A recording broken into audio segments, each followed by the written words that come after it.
Good morning to all. ఈరోజు ఒక good news చెప్దామనే ఉద్దేశంతో ఈ యొక్క వీడియో చేస్తున్నాను.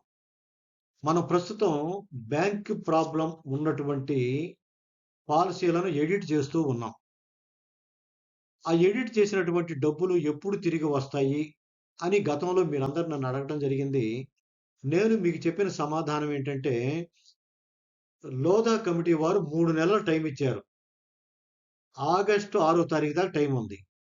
ఈ 3 నెలలు ఎడిట్ చేసిన తరువాత అన్ని అప్లికేషన్‌లు పేమెంట్ చేయొచ్చు అని నేను చెప్పాను ఆ రోజు. కానీ నిన్నటి రోజునే పేమెంట్ జరిగింది. అంటే అప్లై చే ఎడిట్ చేసిన వాళ్ళందరికి కూడా డబ్బులు కూడా ఇవ్వటం మొదలుపెట్టారు.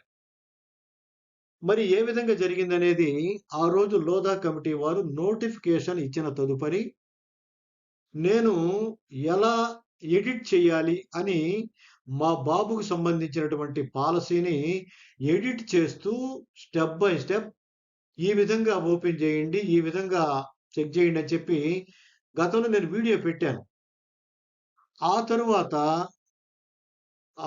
బ్యాంక్ నంబర్ ఎలా మార్చుకోవాలో కూడా మరలా ఒకసారి వీడియో చేసి పెట్టడం జరిగింది.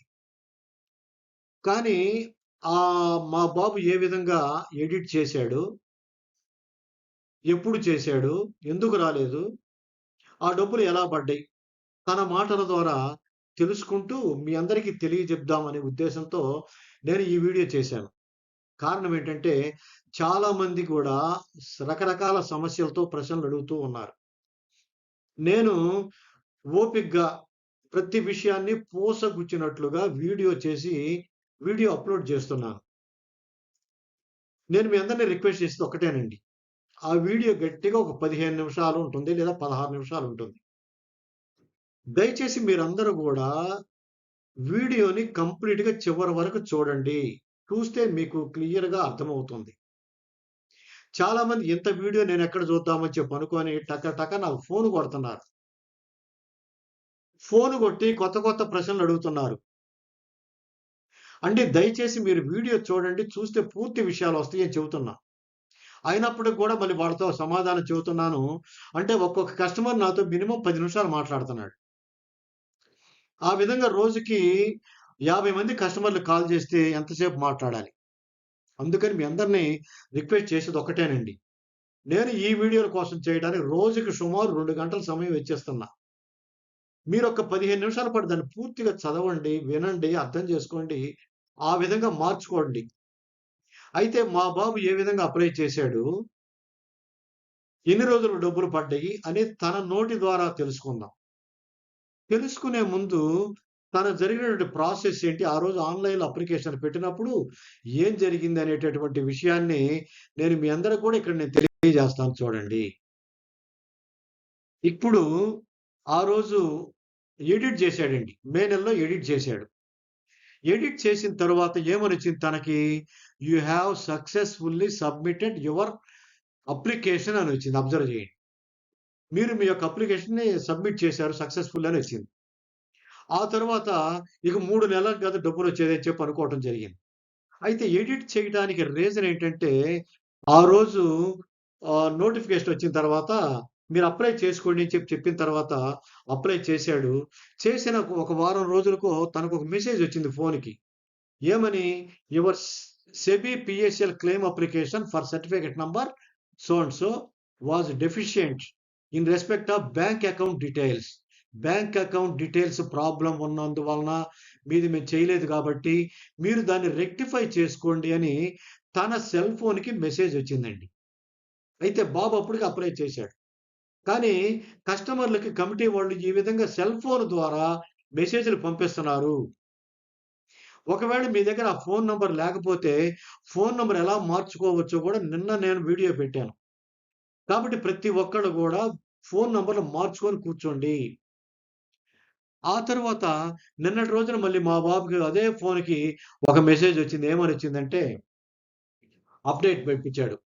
INR ₹31,259 deposited in HDFC bank account so and so on 19థ్ జూన్ 2026 ఫర్ ఏసీహెచ్‌సి సెబీ అని తన యొక్క బాండ్‌ని ఇక్కడ మెన్షన్ చేయటం జరిగింది. ఈ బాండ్‌కు సంబంధించినటువంటి డబ్బులు నిన్నటి రోజున డిపాజిట్ చేశాడు.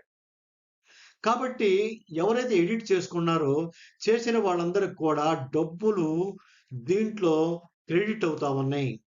మా బాబు ఏ విధంగా చేశాడు అనేటటువంటి విషయాల్ని ఇప్పుడు బాబుతో పంచుకుందాం. ఇప్పుడు బాబు మీకు సమాధానం చెప్తున్నాడు. He is my son. Sunny. నమస్తే అండి.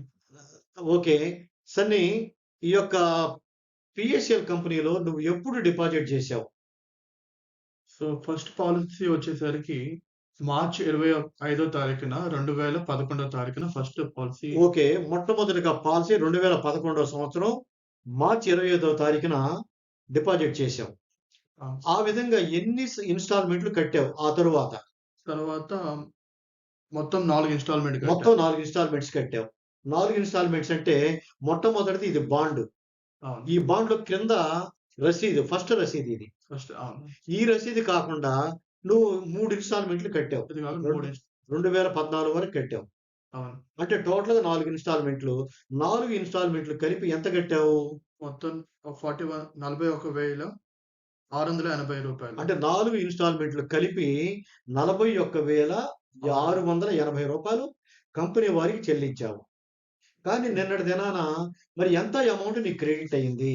నిన్న అమౌంట్ మెసేజ్ చూసేసరికి నాకు ఓకే. 31,259 రూపాయలు డిపాజిట్ అయినట్టు మెసేజ్. 31,259 రూపాయలు మాత్రమే తనకి డిపాజిట్ అయినాయి అని చెప్తున్నాడు. ఎందుకని 31,000 అయిందో దానికి కూడా నేను క్లారిటీ అనేది ఇస్తాను. సన్నీ, మరి నువ్వు 2014 తర్వాత 4 ఇన్‌స్టాల్‌మెంట్‌లు కట్టావు. ఐదవ ఇన్‌స్టాల్‌మెంట్, ఆరో ఇన్‌స్టాల్‌మెంట్ కూడా కట్టాలి. అవును. కానీ నువ్వు కట్టలా. హ్మ్. ఎందుకు కట్టలేదంటే సెబీ వాళ్ళ ద్వారా వచ్చినటువంటి ప్రాబ్లమ్‌కి ఆ బ్రాంచ్‌లు క్లోజ్ చేయటం జరిగింది. అందువల్ల మిగిలిన అమౌంట్స్ నువ్వు కట్టలా. అవును. మరి మిగిలిన అమౌంట్స్ కట్టలేదు గదా! ఈ డబ్బులు వస్తాయని చెప్పి అనుకున్నావా? రావని చెప్పి వదిలేసావా? సో, అది మరి కంపెనీ క్లోజ్ చేశారు. తర్వాత మరి అది అమౌంట్ అయితే నాకు వస్తాయనైతే నమ్మకం లేదు. ఓకే. వస్తాయని కూడా ఎక్స్‌పెక్ట్ చేయలేదు. ఓకే.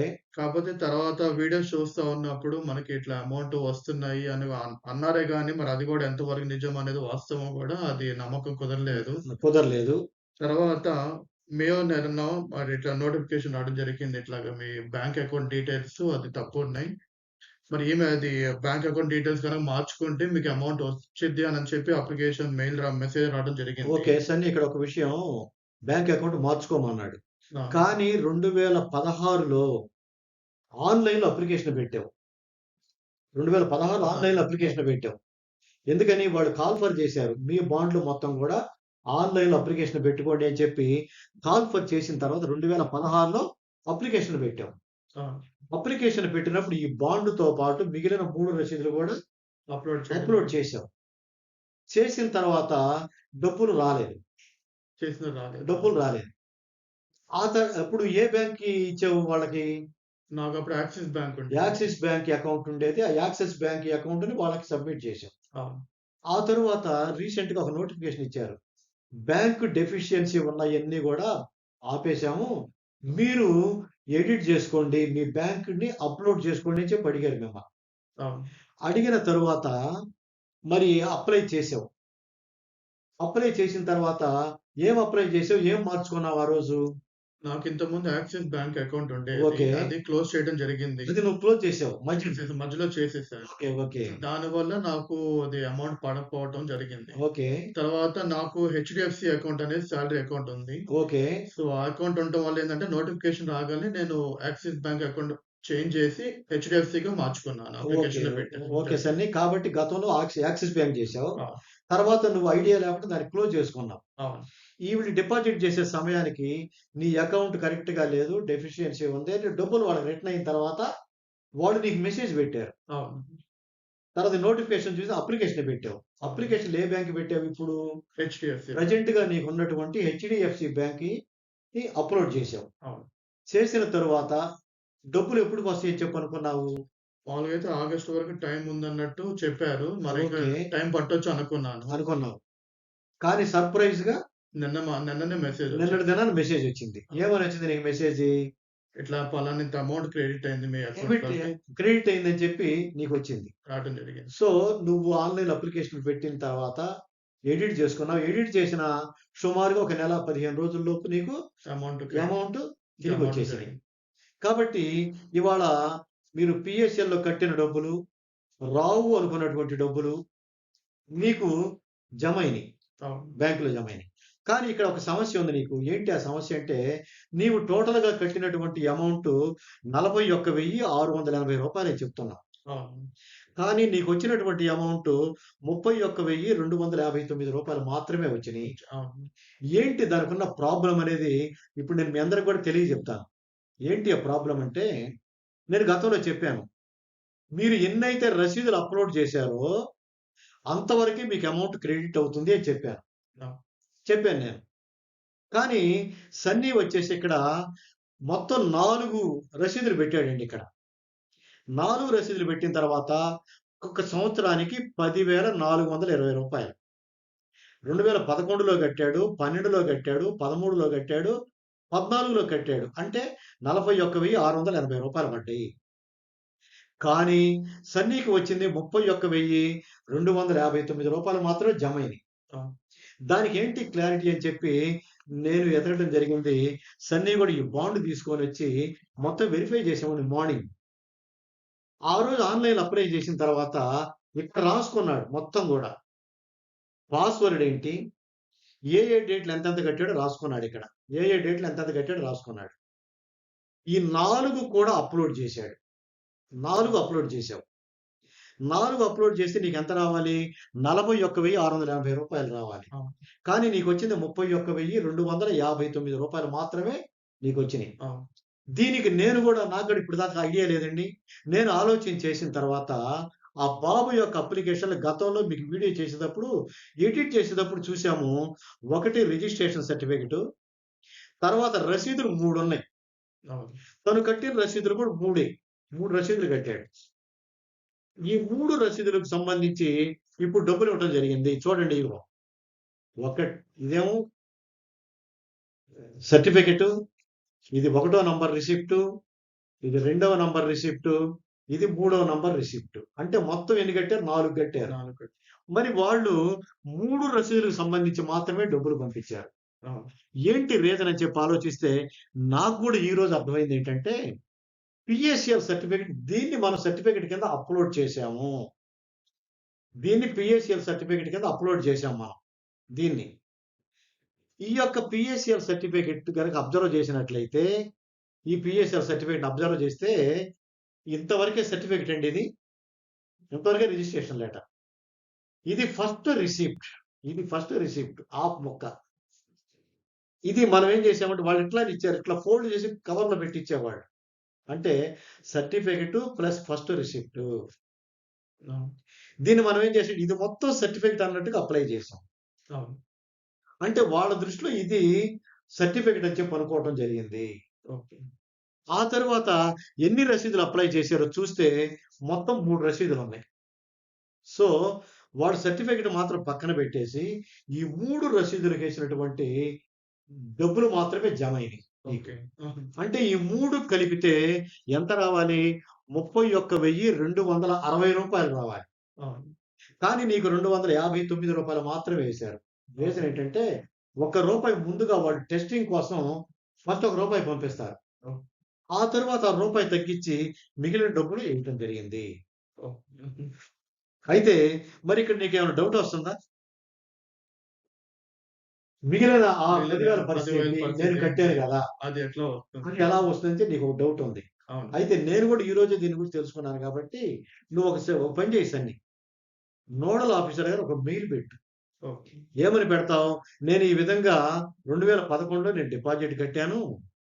హ్మ్. ఆ తర్వాత 3 రెన్యువల్స్ పెట్టాను. నా దగ్గర అన్ని కాపీలున్నాయి. ఓకే.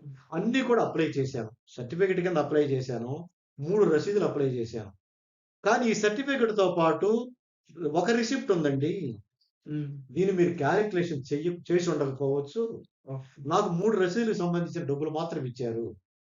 కాబట్టి ఈ యొక్క వెరిఫికేషన్ నంబర్ ఒకసారి మీరు అబ్జర్వ్ చేయండి. హ్మ్. మీరు ఆన్‌లైన్‌లో పెట్టినటువంటి నా యొక్క రసీదులను పరిశీలించండి. నా దగ్గర హార్డ్ కాపీలున్నాయి. మీరు గనక అడిగితే నేను మీకు పంపిస్తాను. దయచేసి నా యొక్క అప్లికేషన్‌ని మీరు వెరిఫై చేసి మీరు వెరిఫై చేసి నాకు ఇంకొక ఇన్‌స్టాల్‌మెంట్ రావాల్సిన డబ్బులున్నాయి. ఆ డబ్బులు కూడా నాకు పంపించండి అని నోడల్ ఆఫీసర్ గారు ఒక మెయిల్ పెట్టండి. ఓకే. వారి దగ్గర నుంచి ఏం సమాధానం వస్తుందో చూద్దాం. సమాధానం వచ్చి ఇది గనక వాళ్ళు పోస్ట్‌లో పంపించమంటే పంపించండి. ఓకే. లేదు అంటే వాళ్ళు ఇంకొక రసీదు ఉందని తెలుసుకుంటే ఆ అమౌంట్ నీకేయటం జరుగుతుంది. ఓకే. కాబట్టి ఆ విధంగా నువ్వు రిక్వెస్ట్ చేసినట్లయితే అందరికి కూడా హెల్ప్ చేసినోడివి అవుతావు. తప్పకుండా. ఆ విధంగా ప్రతి ఒక్కడు కూడా సెబీ వాళ్ళకి లెటర్‌లు పంపిస్తారు. చూసుకోవటం జరుగుతుంది. ఓకే. కాబట్టి ఈరోజు సన్నీ మనకు వాల్యుబుల్ ఇన్ఫర్మేషన్ ఇచ్చాడు. సన్నీ యొక్క పంపించిన అమౌంట్ క్రెడిట్ అయిన తర్వాత ఇంకొక లోపం కూడా మనం తెలుసుకున్నాము. ఆ యొక్క లోపానికి సంబంధించి సన్నీయే లెటర్‌లు పెడతాడు. కాబట్టి అప్‌డేట్‌గా ఎప్పటికప్పుడు ఈ ఇన్ఫర్మేషన్ మొత్తం నేను మీకు తెలియజేస్తా ఉంటాను. దాన్ని బట్టి మీరు ఫాలో అవుతూ ఆ డబ్బులొచ్చేంత వరకు చేయండి. ఆ డబ్బులన్నీ వచ్చేంత వరకు కూడా నేను మీకు ఇదే విధంగా వీడియోలు పెట్టి చేస్తూ ఉంటాను. ఏదేమైనప్పటికి కూడా సన్నీ మీకింత ఇన్ఫర్మేషన్ ఇచ్చినందుకు మన కస్టమర్‌లందరి తరపున సన్నీకి కృతజ్ఞతలు తెలియజేద్దాం. Thank you Sunny. Thank you very much. Thank